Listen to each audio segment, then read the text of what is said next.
position with some ball movement and maybe even drive to the basket.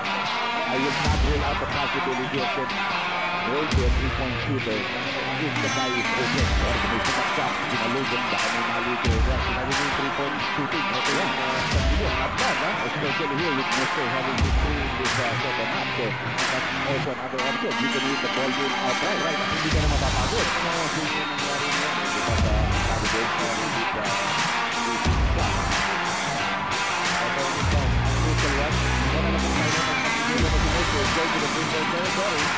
6 seconds to shoot. Ayan! Tutumira ng three-point. Ayan! Tuturo yan! Ay! Si Mike Leslie! I'm scoring a three-point shot! A 20-second timeout. Court of last resort. Para kay Coach Danny Jaworski at Dr. Chris. Kasang-kasang mo yung tutuloy. Bakit ka pumunta sa three-point shot? Pagod na payet mo? No, it's not that. You know, it's just, I have a feel, and I know what's gonna happen. As the other team, you do not know what is gonna happen to them, you know? Nakita mo na Dr. Chris, hindi mo na pumunta na si Mike Leslie sa ibabaw. Pero the reaction, ng work of tulang. Yeah, because alam mo rin ni George Jacobs na kung, you know, they're gonna look for that two-point shot, but if wala options, they would go. There's a 20-second timeout. The rest of remember using last time. Now they have to play from the backcourt, and they cannot go to the half-court. But still a lot of time. Still a lot of time. You can make a long pass. Remember the ball, the clock doesn't start until the ball touches somebody on the live floor.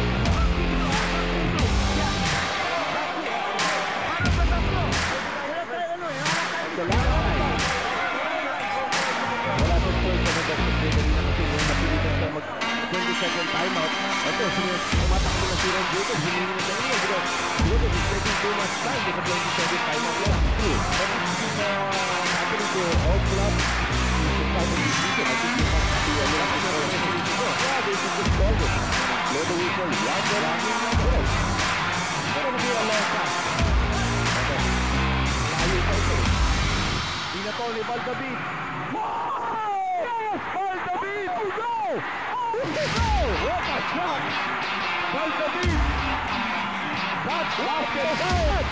What? At si Valdavid, nakukuparan na dito sa dami na nagpahagol sa kanya. And Ron Jacobs, lumapit sa kanyang conquerors. Matuhat ball game, ha? Ito si Danny Jaworski. Ano rin si Ron Jacobs? Nagayakap sa gitna. Nakatawa pareho. Look at this play, ha? Panoorin mo ito, Tino. 3.8 maraming oras. Walang penal. Ang layo dito. Henry James Jr. Ibang klase ko. Nakawa. And Valdavid convert on that shot. Ang gagawin mo na sa tirang yan. Ito mo, ang ano. Ang half-court lead ni Valdavid was ice the ball game. 83-81 sa favor ng koponan ng Golden State. What an ending. Ba't magagaling na shooter, Chino? Parating pag bumitaw, ang mata nila sinusundan yung bola. Ba't parang niya ang bakalang bibitawan mo? Ito sinusundan yung bola. Parang may konsyasa ka nag-practice mo. 83-81 sa final score. What a ball game. Bakabalik po kami. Hindi magtatapos ng ganyan kung hindi dahil sa pukul ng isang batang napakalaki ng puso para sa mga ito. Kasi usapan po natin si Valdavid sa kanyang pagpukul ng last second shot ngayon. Ito ba opportunity to look at that game, you know, remember that 20-second timeout and Gordon Danny decide to play. Dito 1.8 seconds lang. Nakita na siguro ni Valya. Tingnan mo yung mata niya. Tingnan mo yung mata niya. Following the shot all the way. Following the shot all the way. At yun, ang nagbigay sa atin ng panalo, nagbigay sa kupunan ng Gordon State ng panalo 83-81 kontra sa San Miguel Birat. Kung pipili ka ng player of the game, siyempre, isa sa mga kandidato mo, si Valdavid, 13 points, 4 assists plus the winning basket, pero hindi isa lang yung Dr. Chris. Because we cannot take away the statistics of Marlo Aquino and how well he played in this ball game. So, because of mahal natin si Al Mendoza that always tells us to get that player of the game back kasama siya sa winning shot. The other player of the game is Marlo Aquino. Hindi natin po kung-questionan yan ang game-long brilliance ni Marlo Aquino dito sa ating game nito. Siya ang ating isang player of the game. Si Marlo Aquino had 21 points, 7 assists at siya talaga yung pinuntahan nila. At ang ating hard flex king of the board.